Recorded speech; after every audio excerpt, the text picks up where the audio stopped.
천국, 이런 제목으로 함께 말씀을 나누기를 원합니다. 저 먼저 우리 3절을 다 같이 한번 읽어볼까요? 3절 시작. 찬송하리로다 하나님 곧 우리 주 예수 그리스도의 아버지께서 그리스도 안에서 하늘에 속한 모든 신령한 복을 우리에게 주시되. 여러분, 오늘 본문에 보게 되면 신령한 복에 대해서 이야기를 해주고 있습니다. 여러분, 이 신령한 복이 무엇일까요? 이 신령한 복은 바로 하나님의 자녀가 되는 그러한 복인 것입니다. 여러분, 이 시간에 내가 하나님의 자녀된 것을 믿으십니까? 네. 한번 대답해 보세요. 내가 하나님의 자녀인 것을 믿으십니까? 네. 그렇다면 내가 하나님의 자녀된 이 사실이 나에게, 내 인생에, 우리 가정에 가장 큰 복이라는 것도 여러분 믿으십니까? 네. 믿으시기 바랍니다. 네. 이것만큼 큰 복은 없는 거예요. 그러면 또 여러분에게 한 가지 더 질문을 드리겠습니다. 그러면 내가 하나님의 자녀가 되었으니 이제는 천국 갈 것도 믿으십니까? 네. 정말로 여러분 천국 갈 것을 믿으십니까? 네. 할렐루야. 사랑하는 여러분, 우리가 하나님의 자녀가 되면 반드시 천국에 갈 수 있는 것입니다. 그런데 하나님의 자녀가 됐다는 것에는 어느 정도 확신이 있는데 천국 갈 것은 글쎄요, 나중에 가봐야 알지요. 만일에 그런다면 여러분, 이 사람은 이런 사람과 같은 것입니다. 여러분이 이제 예배 마치고 나서 이제 집에 딱 도착을 하면 문 입구에 서서 여러분, 내가 이 집이 우리 집인가? 들어가야 되나 말아야 되나? 이렇게 고민한다면 여러분, 그 집 자식이 아닌 것입니다. 빨리 다른 집을 찾아야 합니다. 여러분, 우리가 하나님의 자녀가 되었다면 우리는 반드시 천국에 당당하게 들어갈 수가 있는 거예요. 왜요? 천국은 누가 가는 거죠? 하나님의 자녀는 천국에 반드시 가게 되어 있는 것입니다. 그럼 우리가 어떻게 해서 하나님의 자녀가 되었습니까? 우리가 하나님의 자녀가 된 근거는 무엇입니까? 이런 공부 잘해서 공부에 실력 있는 사람이 하나님의 자녀가 되는 것입니까? 아니면 여러분, 외모 수준이 높은 사람이 하나님의 자녀가 되는 것입니까? 그러면 당연히 여기 있는 우리 성도들은 다 천국에 가게 됐죠. 네. 아니면 여러분, 재산 정도의 차이에 따라서 천국에 갈 수도 있고 못 갈 수도 있는 것입니까? 어떤 대감집에 한 아들이 태어났습니다. 그런데 이 아들이 이상하게 자라면서 말도 못하고 성장도 느리고 행동도 좀 이상한 거예요. 그러면 이 대감이 여러분, 그 아들을 호적에서 파냅니까? 어떨 것 같습니까, 여러분? 여러분 같으면 호적에서 파내겠습니까? 그렇지 않죠. 왜 안 파내죠? 부족한데, 연약한데, 모자란데 왜 안 파냅니까? 그것은 내 피기 때문에 그래요. 여러분, 피는 압니다. 저게 내 자식인지 아닌지 피는 알게 되어 있어요. 피가 끌리는데 여러분, 이걸 어떻게 막을 거예요? 부족해도 그는 그 대감집의 아들인 것입니다. 여러분, 그래서 찬송가 25장 5절에 보면 이런 찬송이 있어요. 그 피가 맘속에 큰 증거 됩니다. 내 기도 소리 들으사 다 허락하소서. 사랑하는 여러분, 그 피가 내 마음속에 확실한 증거가 되는 것입니다. 그래서 오늘 5절에 이렇게 말씀을 해주고 있습니다. 5절 다 같이 읽을까요? 시작. 그 기쁘신 뜻대로 우리를 예정하사 예수 그리스도로 말미암아 자기의 아들들이 되게 하셨으니. 7절도 읽읍시다. 7절. 예, 성경을 보세요. 시작. 우리는 그리스도 안에서 그 은혜의 풍성함을 따라 그의 피로 말미암아 속량 곧 죄사함을 받았느니라. 여러분, 무엇 때문에 우리가 하나님의 자녀가 되었다고요? 예수 그리스도 때문에. 그의 피로 말미암아 우리는 속량 곧 죄사함을 받고 하나님의 자녀가 될 수 있었던 것입니다. 그럼 우리는 피가 바뀐 사람입니다. 사랑하는 여러분, 어떤 사람이라고요? 우리는 피가 바뀐 사람이에요. 여기에 A형, B형, AB형, O형 있죠? 그죠? 근데 우리는 그 혈액형이 아니에요. 우리는 이제 예수형으로 바뀐 거예요. 여러분 이것을 믿으시기를 바랍니다. 우리가 피가 바뀌었다는 것은요, 피가 서서히 이렇게 바뀌어가는 게 아니라 예수 그리스도를 나의 구주 나의 하나님 영접하는 순간 누구든지 그리스도 예수 안에서 새로운 피조물이라 새로운 피조물이 된 거예요. 되어 가는 게 아니에요. 된 거예요. 그러면 옛 모습이 아직 나한테 있는데요, 이렇게 질문할 수 있어요. 여러분 그건 속이는 겁니다. 습관이 이렇게 남아있을 뿐이지 우리는 신분이 완전히 바뀐 겁니다. 마귀의 자녀에서 하나님의 자녀로 바뀐 겁니다. 누구 때문에? 예수님 때문에, 그의 피 때문에 우리는 하나님의 자녀가 된 거예요. 그러니까 여러분 속지 마세요. 죄의 모습이 내 안에 있고 여러분 세상의 모습이 내 안에 있어도 여러분 그것을 두려워하지 마세요. 싸우세요. 이길 수 있어요. 몰아낼 수 있어요. 거룩해질 수 있어요. 하나님의 자녀로 살아갈 수가 있는 것입니다. 근데 여러분 그것을 확실하게 매일처럼 우리 안에서 알려주는 분이 계세요. 그분이 누구냐면 성령이십니다. 13절 우리 다 같이 읽읍시다. 시작. 그 안에 너희도 진리의 말씀 곧 너희의 구원의 복음을 듣고 그 안에서 또한 믿어 약속의 성령으로 인치심을 받았으니. 어떻게 했다고요? 인치심을 받았다는 거예요. 도장을 찍었다. 여러분 계약서에다가 아무리 잘해도 거기에 사인, 도장 없으면 무효예요. 너는 내 자녀라, 너는 하나님의 자녀라, 이렇게 성령님이 도장을 딱 찍은 거예요. 여러분 이걸 믿으시기를 바랍니다. 그러니까 여러분 성령님을 근심시키면 안 돼요. 왜냐하면 성령님이 우리 안에서 네가 하나님의 자녀인 것을 끊임없이 알려주는데, 성령을 계속해서 근심시키면 여러분 성령이 나중에는 소멸된대요. 성경에 성령을 근심케 하지 말라. 이는 그리스도 예수의 날까지 우리를 구원에 이르게 하려 함이라 그랬어요. 그래서 성령을 근심시키면 우리 안에 내가 정말 구원받은 자인가, 내가 하나님의 자녀인가, 이게 막 헷갈리기 시작하는 거예요.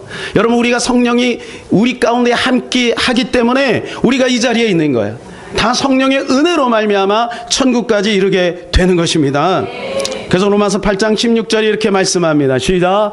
성령이 친히 우리의 영과 더불어 우리가 하나님의 자녀인 것을 증언하시나니. 증언하시는 거예요. 자꾸 우리 안에서 너 하나님의 자녀 맞아, 너 하나님의 자녀에 흔들리지 마, 요동하지 마, 주님만 바라봐, 이렇게 말씀하시는 것입니다. 여러분 그것이 우리 안에서 자꾸 느껴져야 해요. 세 가지를 살펴봅니다. 첫 번째는요, 성령님이 우리 안에서 은혜를 계속해서 주십니다. 은혜. 자, 요한복음 1장 14절입니다. 시작. 말씀이 육신이 되어 우리 가운데 거하심에 우리가 그의 영광을 보니 아버지의 독생자의 영광이요 은혜와 진리가 충만하더라. 16절이요. 우리가 다 그의 충만한 데서 받으니 은혜 위에 은혜로라. 예수님 안에 은혜가 넘치고 있어요. 그래서 성령님이 별명이 있습니다. 그것은 보혜사입니다. 보혜사. 이건 보호하시고 은혜해 주시고 가르치신다는 거예요. 여러분 성령은 계속해서 우리에게 은혜를 베풀어 주십니다. 여기까지 나오는데도 여러분 성령님의 은혜가 있기 때문에 여러분 여기에 있는 것입니다. 지난 한 주간에도 성령님의 은혜가 있기 때문에 안전하게 하나님 살아갈 수가 있었던 것입니다. 여러분 그것이 바로 성령님이 우리 안에서 하시는 거예요. 두 번째는 뭐냐면 간섭하세요. 간섭하세요. 자, 요한복음 14장 26절입니다. 시작. 보혜사 곧 아버지께서 내 이름으로 보내실 성령 그가 너희에게 모든 것을 가르치시고 내가 너희에게 말한 모든 것을 생각나게 하리라. 성령님이 간섭하네. 생각나게 하는. 공부를 안 하고 게임만 계속하고 있으면 얘야 이제 공부 좀 해야 되지 않겠니? 여러분 세상 가운데 죄악 가운데 여러분 나쁜 짓 하고 있으면 성령님이 간섭해요. 사람을 통해서 간섭하든지 갑자기 차가 끼어들든지 이상한 소리를 듣든지 누가 막 딴지를 걸든지 여러분 심지어는 여러분 엄마가 잔소리를 하든지 간섭하신 성령님이 자꾸 우리 양심의 가책을 느끼게 하시는. 세 번째는 인도하십니다. 인도하세요. 자, 로마서 8장 14절 시작. 무릇 하나님의 영으로 인도함을 받은 사람은 곧 하나님의 아들이라. 여러분 하나님의 아들은 하나님의 영으로 인도함을 받는 거예요. 성령이 눈에 보이지 않잖아요.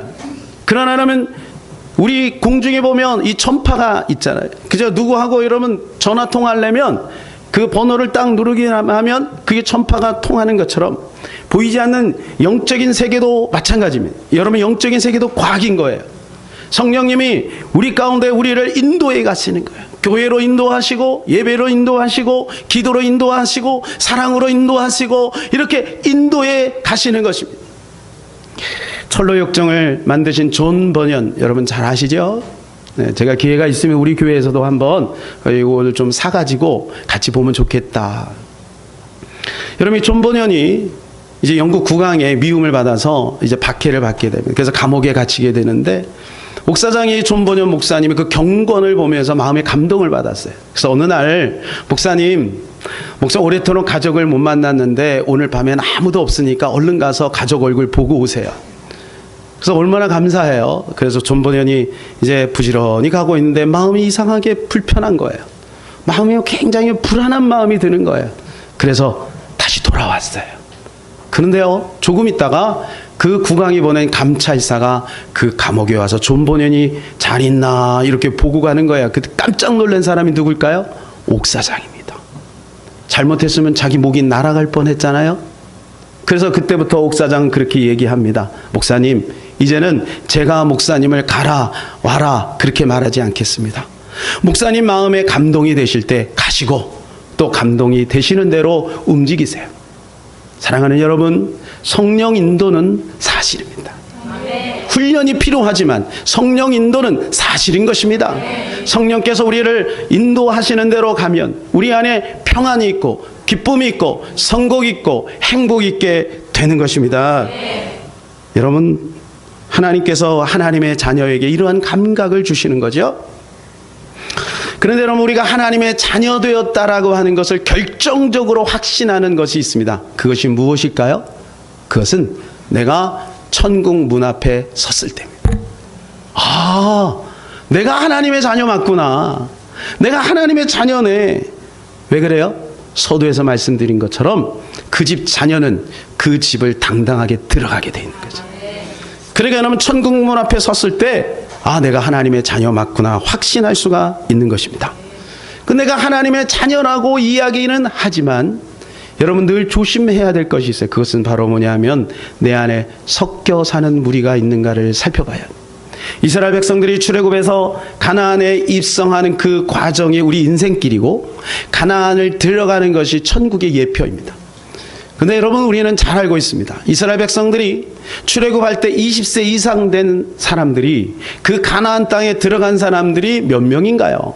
적어도 장정만 60만이라 그랬는데 60만 명 중에 몇 명이 가나안에 들어갔는지요? 여러분 알고 계십니까? 다 알고 계시죠? 여러분, 20세 이상 된 모든 장정들이 광야에서 다 죽었어요.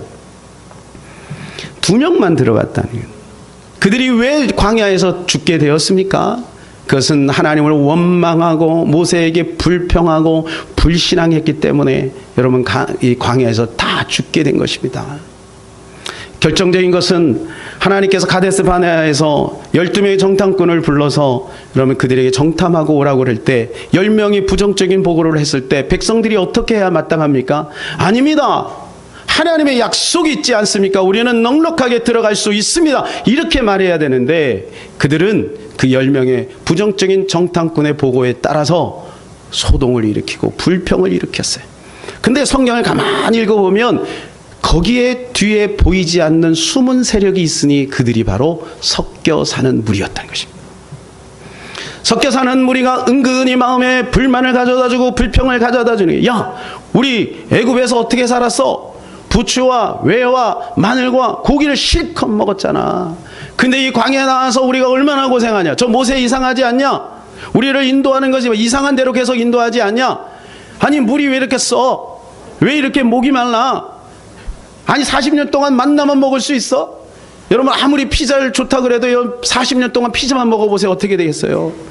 그런 격인 거죠. 만나가 아무리 맛있어도 매일같이 아침에도 만나, 점심에도 만나, 저녁에도 만나, 내일도 만나, 모레도 만나, 1년 후에도 만나, 계속 만나만 먹어보세요. 어떻게 되겠어요? 그러니까 당연히 불평이 생기죠. 그러니까 그걸 가지고 계속해서 부채질을 해다는 거예요. 여러분, 문제는 공동체 안에도 섞여 사는 무리가 있을 수 있으나 내 안에 섞여 사는 무리가 있다는 거예요. 사도 바울은 그것을 뭐라고 하냐면 육신의 생각이라고 했고, 사도 요한은 그것을 뭐라고 말합니까? 육신의 정욕과 안목의 정욕과 이생의 자랑이래요. 여러분, 이것이 우리 안에서 끊임없이 세상으로 나가도록 그렇게 부채질을 하고 있다는 것입니다. 그러니까 사랑하는 여러분, 이 섞여 사는 무리에 우리가 충동되면 안 될 줄로 믿습니다. 내 안에 섞여 사는 무리가 그 습관이 있다면 여러분 그것을 잘라버리시기 바라요. 끊어버리시기를 바랍니다. 그래야만 우리는 가나안 땅에 넉넉하게 들어갈 수가 있는 것입니다. 전도는 어명이요라고 하는 책에 보게 되면 만남에 대해서 두 가지 단어를 씁니다. 하나는 영어로 써서 죄송합니다만 미팅, 또 하나는 인카운터링, 이 두 가지를 쓰시더라고요. 그럼 미팅은 우리가 알죠. 그냥 잠깐 만나고 헤어지는 겁니다. 근데 인카운터링은 뭐냐면 만남 이후에 또 있다는 거죠. 그러니까 여러분, 우리가 스쳐 지나가는 사람들은 굉장히 많아요. 예를 들어서 선을 본다고 생각해 봅시다. 요즘에 보니까 선을 많이 보는 사람은 100번까지 보대요. 선을 보는데 결혼할 사람은 한 사람인 거죠. 그러면 99번은 뭐예요? 다 미팅이에요. 결혼한 그 사람이 인카운터링이 되는 거죠. 만남 그 이후에 만남이 있어야 되는 거예요. 여러분, 우리가 예수 그리스도를 믿었습니다. 예수님이 나의 구주라고 인정했습니다. 그러면 어떻게 할 거예요? 거기에서 그러면 됐어, 난 안심해, 난 천국 가, 그러면 되는 겁니까? 아니죠. 진정한 만남은 인카운터링, 그 다음 애프터가 있어야 되는 것입니다. 주님과 더 깊은 교제가 있고, 주님과 은밀한 교제가 있고, 여러분, 이것이 있어야 진정한 예수 그리스도의 만남이 이루어진 것이죠. 여러분, 서로 사랑하는 사람이 결혼을 하게 되면 그 집에서 함께 삽니다. 근데 스토킹하는 사람은 그 집에서 살 수가 없어요. 자기는 사랑한대요. 혼자 짝사랑하는 거죠. 사랑하는 여러분, 우리가 예수 그리스도를 만났다는 것은 뭔가요? 우리는 신부가 되었다는 것이고 예수님은 신랑이 되었다는 거예요. 그러면 여러분, 신부와 신랑은 어울려야죠. 여러분, 우리가 학교에서 길을 가더라도 교수님 옆에 잘 안 갑니다. 왜 안 가요? 나하고 수준 차이가 너무 나는 거예요. 부담되는 거예요. 제가 차를 타보니까 사실은 저도 오히려 우리 성도들하고 수준이 비슷하거나 모자랄 때가 있는데 왠지 이렇게 부담이 되나 봐. 그래서 제 옆에 안 올라 그래, 밥 먹을 때. 여러분, 그게 자연스러운 현상이에요. 여러분, 그런데 예수님이 나의 신랑인데 내가 볼 때 예수님이 너무 부담스러워. 예수님이 손을 붙들기가 내가 너무 부끄러워. 여러분, 근데 그 사람이 천국 갈 수 있겠어요? 예수님과 하나가 되는 시간이 너무 행복하고 즐겁고 소중한, 여러분, 그런 시간이어야지 예수님께 나와서 예배 드리는 시간이 빨리 끝내고 집에 가서 인터넷 보고 TV 보고 영화 보고 친구 만나고 싶은 그런 마음으로 절절하다면 그분이 어떻게 신랑이냐고요. 여러분, 천국은 누가 가냐면 신부된 사람이 가는 거예요. 예수님과 함께하는 것이 너무 행복한 그 사람이 천국 가는 거죠. 여러분, 사마리아 여인 보세요. 이 사마리아 여인은 예수님을 만나서 점차적으로 변화되는 모습을 봅니다. 그 예수님을 향한 단어를 보게 되면 우리가 알 수가 있어요. 첫 번째는 요한복음 4장 9절에 보면 당신이라는 표현을 씁니다. 당신. 성경이 그렇게 나와 있어요. 여러분, 당신은 영어로 뭐냐면 you이에요. 너는 이렇게 썼어요. 그날 11절에 가서는 뭐라 그래요? 주여라는 말을 씁니다. 그리고 19절에 가서는 이는 선지자로서이다. 그래서 예수님을 선지자로 대접합니다. 여러분, 이 선지자라는 말은 무슨 뜻이냐 하면 그가 나를 안다 이겁니다. 여러분, 선지자는요, 백성들의 마음을 꿰뚫고 있거든요. 남편을 데리고 와라. 깜짝 놀란 거예요. 자기 핸디캡, 숨기고 싶은 그거 예수님이 알고 있는 거죠. 그래서 그는 그렇게 고백하는 거예요. 선지자네요. 나중에 29례 가서 어떻게 됩니까? 그분이 정말 인격적으로 예수님 만나고 나서는 메시아라고 고백합니다. 이는 메시아라, 이는 메시아라. 그리고 여러분 그 성 안에 뛰어들어가서 복음을 증거하는 거야. 나는 예수를 만났다, 나는 그리스도를 만났다, 나는 메시아를 만났다. 이렇게 바뀌는 거예요. 우리가 처음에 예수 믿을 때 보면 성도들 중에서 예수님이 잘 몰라요. 물론 예수님을 향하여 너라고 그렇게 말은 하진 않지만 예수님이 좀 어색하죠. 4대 성인 중에 하나, 휴머니티, 이런 그 정도의 사람으로 생각해요. 그런데 예수님을 만납니다. 예수님을 경험합니다. 그제는 어떻게 돼요? 아, 예수님만이 나의 구주구나. 예수님 없이는 살아갈 수 없구나. 다른 이로서는 구원을 얻을 수 없나니 천하 인간의 구원을 얻을 만한 다른 이름을 우리에게 주신 일이 없다. 여러분, 이 고백이 진짜 고백이 되어 가는 것입니다. 이런 사람은 반드시 천국에 가게 되겠죠. 사랑하는 여러분, 우리가 예수를 믿는다는 것은 어떤 라이센스를 따는 것이 아닙니다. 자유이용권 티켓을 가지고 도장을 찍고 이제 끝났어 이렇게 되는 것이 아니라는 거예요. 예수님을 만났다, 내가 예수님 믿는다라는 것은 그 다음 깊은 교제 속에 살아가는 것입니다. 그래서 우리가 정말 예수를 믿게 되면, 그분을 만나게 된다면 더 이상 죄 가운데 들어가지 않습니다. 복음의 길, 순종의 길로 가게 되어 있는 것입니다. 이것이 철로 역정의 길이에요. 철로 역정을 보면 기독교가 이제 나아갑니다. 천상을 향해서 나아갑니다. 얼마나 많은 시련이 있고 유혹이 있습니까? 그때 그는 성령의 인도를 받습니다. 영적인 싸움을 싸웁니다. 철저하게 자기 자신을 쳐서 복종시키며 순종의 길로 나아가는 것입니다. 여러분, 이것이 바로 믿는 자의 올바른 정당한 태도인 것입니다. 그래서 여러분, 오늘 우리가 같이 암송하려고 했던 요한복음 3장 36절 우리 다 같이 한번 읽읍시다. 시작. 아들을 믿는 자에게는 영생이 있고 아들에게 순종하지 아니하는 자는 영생을 보지 못하고 도리어 하나님의 진노가 그 위에 머물러 있느니라. 여러분, 우리가 알고 있는 대로라면 이렇게 말하는 것이 맞아요. 아들을 믿는 자에게는 영생이 있고 아들을 믿지 아니하는 자는 영생을 보지 못하고, 이렇게 하는 것이 맞죠. 근데 왜 여러분 이 성경이 이렇게 두 가지로 나눴을까요? 아들을 믿는 자, 아들을 순종하는 자와 같이 보고 있는 거지요. 그것은 무슨 말일까요? 믿는다라고 하는 것은 순종한다는 거예요. 믿기 때문에 순종하는 것이죠. 그건 계시록에서 뭐라고 표현하고는 이기는 자라 이렇게 표현합니다. 이기는 자. 여러분, 우리가 믿는다면 이기게 되어 있고, 이김을 통해서 나의 믿음을 증명하게 되어 있는 것입니다. 사랑하는 여러분, 천국은 성도의 최종 목적지입니다. 우리가 아무리 이 땅에서 살면서 신앙생활을 열심히 하고 교회생활을 열심히 했을지라도 천국까지 못하면 그것만큼 억울한 일이 어디 있겠습니까? 다니엘서에 보게 되면 말세에 일어난 일들에 대해서 아주 소상하게 이야기를 해주고 있는데, 그 중에 다니엘서 12장 11절 12절 말씀을 한번 보기를 원합니다. 같이 한번 읽읍시다. 시작. 매일 드리는 제사를 폐하며 멸망하게 할 가증한 것을 세울 때부터 1290일을 지낼 것이요 기다려서 1335일까지 이르는 그 사람은 복이 있으리라. 어떤 사람이 복이 있다고요?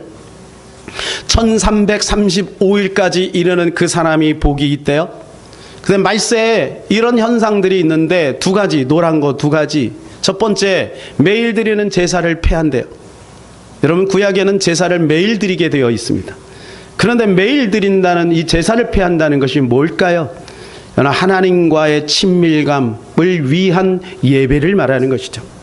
사랑하는 여러분, 가능하면 여러분 가정에서 날마다 가정 예배를 드리시기를 바랍니다. 많이 안 드려도 괜찮습니다.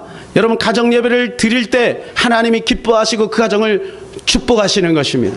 근데 말세에 나타나는 현상이 뭐냐면 이 예배를 자꾸 폐한다는 거예요. 그래서 오늘날 많은 사람들이 예배를 어떻게 해요? 무슨 꼭 예배를 교회에 나가서 드려야 돼? 꼭 모여서 예배를 드려야 돼? 여러분, 히브리서 10장 25절에 이렇게 말씀합니다. 말세가 되면은 모이기를 패하는 어떤 사람들의 습관과 같이 하지 말고 그날이 가까움을 볼수록 더욱더 모이기를 힘쓰라 그랬어요. 여러분, 말세는 자꾸 해칩니다. 성도들을 자꾸 해치는 거예요. 그러면서 뭐라고 얘기하죠? 삶이 예배야. 삶이. 여러분, 근데 그렇게 말하는 그 사람이 정말 하나님 앞에 거룩하게 진실하게 살아갈 수가 있냐고요. 여러분 김미진 간사, 오늘 오시는 김미진 간사가 어떻게 해서 50억 부도를 이렇게 낼 수밖에 없었는지에 설명할 때 영적으로 보면 중요한 한 가지가 있어요. 그게 뭐냐 하면 그것은 예배를 등한시 여겼다는. 처음에는 고신 4대기 때문에 얼마나 철저하게 말씀대로 살았는지 몰라요. 새벽 예배 철저히 드리고요. 앞자리, 세자리, 뒤에는 자리도 아니다. 그렇게 해서 장로님 옆에 앉아서 예배를 드리고 그렇게 예배를 사모했는데 사업을 하다 보니까 장로님이 수요예배 가려고 하는데 뭐 이렇게 꼭 수요예배 가야 돼? 바쁘면 좀 빠질 수도 있지. 새벽 예배 가야 되는데 바쁘면 좀 빠질 수도 있지. 뭐 이렇게 하면서 점점 예배를 빠지니까 판단력이 흐려지는 거예요. 옛날에는 하나님 앞에 기도하면 내가 어디에다가 투자해든 정확히 성령께서 내 마음에 감동을 주셔서 그 길로 갔는데 판단력이 흐려지고 잘못된 결정들을 내리다 보니까 순식간에 50억 빚더미에 앉게 되었다는 거예요. 여러분, 예배 생활이 흐려지면 장막 생활이 망가지게 돼 있고 장막 생활이 망가지면 우리 인생에 치명적인 문제가 오게 된다는 것입니다. 두 번째는 뭐예요? 멸망해야 할 가증한 것들이 세울 때 여러분 이것은 우상입니다. 우상. 여러분 세상에 얼마나 우상을 조장합니까? 여러분 우리 청소년들이요 그 연예인들을 우상으로 그래서 단어를 뭐라 그래요? 우상이라 그래서 우상. 연예인들을 왜 우상으로 섬기게 만들어요? 스포츠맨을 막 우상으로 섬기게 만드는 거예요. 그 문화가 그렇게 자꾸 우상을 만드는 거죠. 여러분 큰 불상을 섬겨서 우상이 아니라 우리의 마음의 우상이 또 있어요. 우리 마음의 우상. 얼마나 그것 때문에 우리가 힘듭니까? 두 주인이 있단 말이에요. 한 주인을 섬겨야 되는데 두 주인을 섬길 수가 없잖아요. 그 마음의 우상들, 여러분 이런 것들이 자꾸 세워지게, 이게 말세의 증거라는 거예요. 그런데 1290일을 지낼 것이요. 이거는 1290일을 지낼 것이요. 이거는 성도가 1290일을 견뎠다는 거죠. 1290일을 여러분 따져보니까 대략 3년 반 정도 됩니다. 여러분 이 날짜가 상징적인 숫자인지 진짜 숫자인지는 잘 모르겠으나 계시록에도 똑같은 말이 나요. 3년 반, 후 3년 반 이야기가 나올 때 이것이 사실일 확률이 있다. 제가 좀 더 연구를 해보겠습니다. 여러분 1290일 지낼 것이요. 그런데 1335일까지 이르러야 그 사람이 복이 있다는 거예요. 이 무슨 말이에요? 1290일을 지냈으나 1335일까지 이르지 않으면 그 사람은 구원에 이를 수 없다. 복이 없다. 그 말이죠. 며칠 차이예요? 이거 암산 잘하신 분 대단한 분인데 45일 차이. 불과 45일을 견디지 못하면 어떻게 되겠어요? 그래서요 끝까지 견디는 자가 구원에 이르는 거예요. 예수님이 하신 말씀입니다. 마태복음 24장 13절 다 같이 시작. 그러나 끝까지 견디는 자는 구원을 얻으리라. 할렐루야. 네. 끝까지 견디시기를 바랍니다. 네. 그러나 끝까지 견디는 자는 구원을 얻을 것이라. 네. 우리가 이 세상을 살아갈 때 세 종류의 삶이 있어요. 어떤 사람은 자율로 살아갑니다. 부모님이 공부하라고 하지만 안 해도 스스로 공부하는 사람이 있어요. 그런데 어떤 사람은 타율로 살아가요. 부모님이 공부하라고 하니까 하는 거지. 직장 생활도 결혼 생활도 분위기 따라서 그냥 남들이 하라고 하니까 사회 문화적으로 그렇게 되니까 타율적으로 살아가는 사람이 있어요. 그러나 하나님의 자녀는 어떻게 살아가야 할까요? 이제는 신율로 살아야 돼요. 하나님이 뭐라고 말씀하셨는지, 내 기준, 내 감정, 내가 배운 대로가 아니라 성경이 뭐라고 말씀하고 있는지, 여러분 그 말씀대로 살아가는 그 사람이 하나님의 자녀며 자녀로서 권세를 누리다가 천국 문 앞에 당당히 이르게 될 줄로 믿습니다. 우리 말씀을 생각하면서 1분만 다 같이 한번 기도하겠습니다. 살아계신 하나님 아버지 고맙고 감사합니다. 복 중에 복, 천국의 복을 우리에게 주셨습니다. 우리 살아가는 귀한 성도들이 모두 천국에 이를 수 있도록 축복하여 주시옵소서.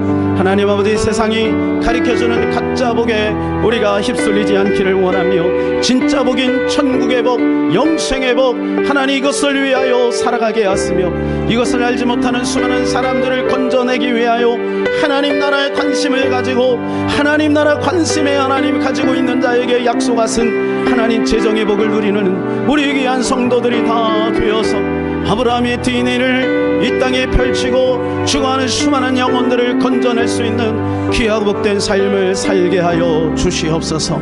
우리 주 예수 그리스도 이름으로 기도하옵나이다. 아멘.